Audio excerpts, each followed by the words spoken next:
Artificial intelligence is helping women better know their chances of conceiving as they get older.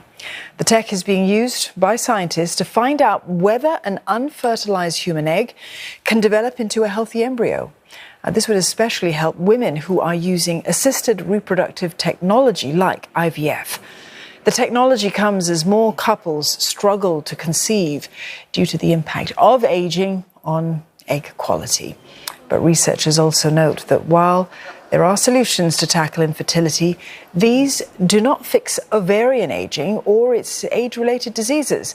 For more, I'm joined in the studio by Professor William Ledger. He's Head of Discipline of Women's Health at the Faculty of Medicine in the University of New South Wales. And also joining us is Dr. Huang Zhongwei. He is Deputy Director of the Bia-Echo Asia Centre for Reproductive Longevity and Equality, also known as ACRLE, that is at NUS Medicine. Gentlemen, welcome to the studios. It is good to see you. Good evening. Good to see you. Professor Ledger, let's begin with you. Your research is on the use of AI in, I want to get this right, deep radiomic imaging. Correct. All right, not a lot of us know what that is, but Sure. apparently it can predict the chances of a human egg actually developing into a healthy embryo. Tell us what determines the odds of success with this. Sure. So we spend a great deal of time freezing eggs for young women before they have cancer chemotherapy, or for women who get into their 30s and are not ready to be a mom, and they know that as they get older, their egg quality goes down.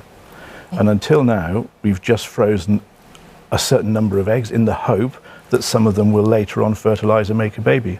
Right. The new technology lets us for the first time look at the quality of each egg, so we know how many we need to freeze before women have to stop, and we can give them a better idea about whether they have a realistic chance of being a mom from the eggs that they've frozen. This will be very important news to those people who perhaps are considering IVF, or those who've even done it already. Yes. How widely available will it be for women, though? Well, we've got good evidence from human studies that it works.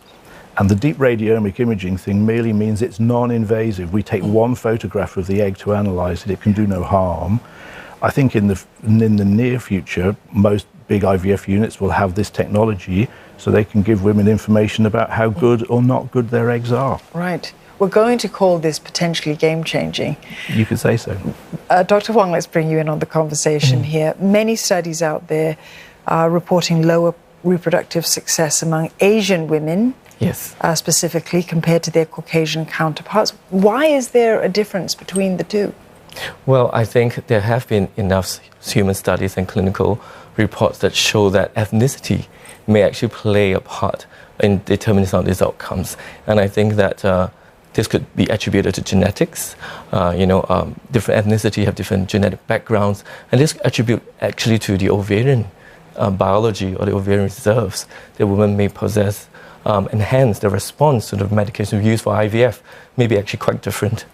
So how do we actually determine the sort of ovarian age of a woman, as it were? Is there a specific sort of process? Well, now clinically what we are using is that we are doing only a few serum biomarkers. There's something we measure from the blood, and this is what we call follicle stimulating hormone and anti-Mullerian hormone. Now, the anti-Mullerian hormone is actually called AMH, and it's produced from the ovary only. And this will tell us about the egg reserve that women have. Right.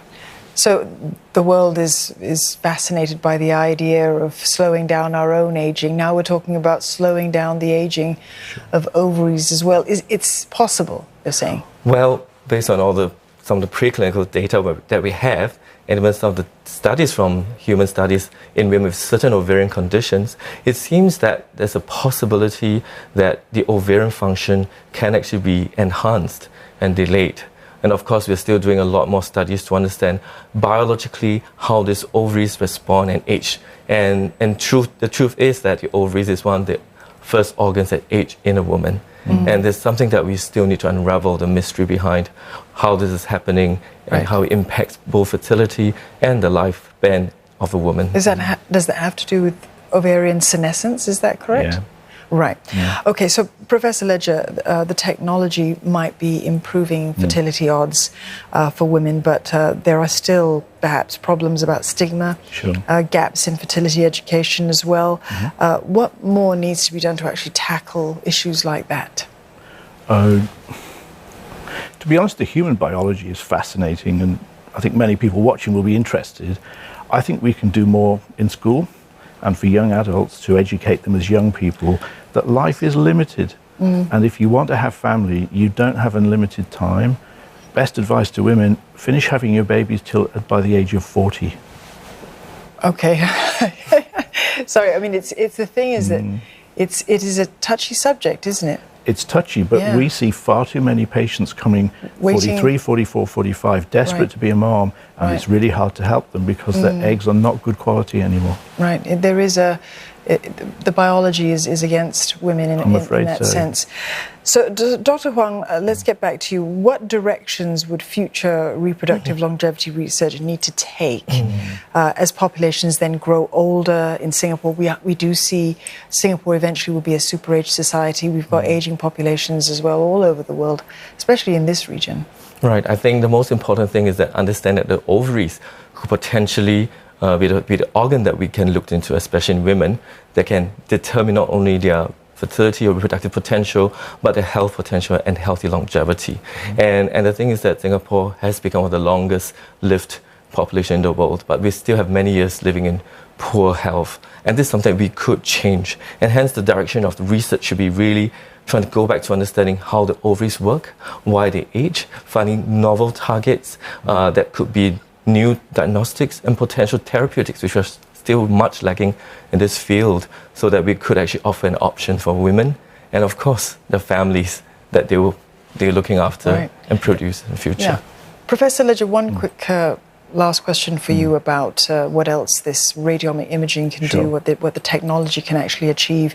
What about after implementation of the actual, sort of embryo at a point? Could it increase the chances or understand better how it's doing as well? Sure, we can. So we can use it to grade embryos, so we put back the embryo that has the best potential to make a child for that woman, so she can become pregnant quicker and with less stress and hardship. Once the embryo is implanted, though, we've lost it. We cannot see it for 2 weeks. Sometimes it implants, sometimes it doesn't. We're nowhere close to being able to know the depth of what's happening in the uterus when the embryo is implanting. That's a real black box at the moment. Right, so still some challenges. Lots of challenges. You've got to get back to the laboratory now, Professor Ledger. What are you doing here? Thank you so much, gentlemen. Not at all, nice to talk to you. Professor William Ledger there from the University of New South Wales, and Dr. Huang Zhongwei from ACRLE at NUS Medicine, and also the National University Hospital.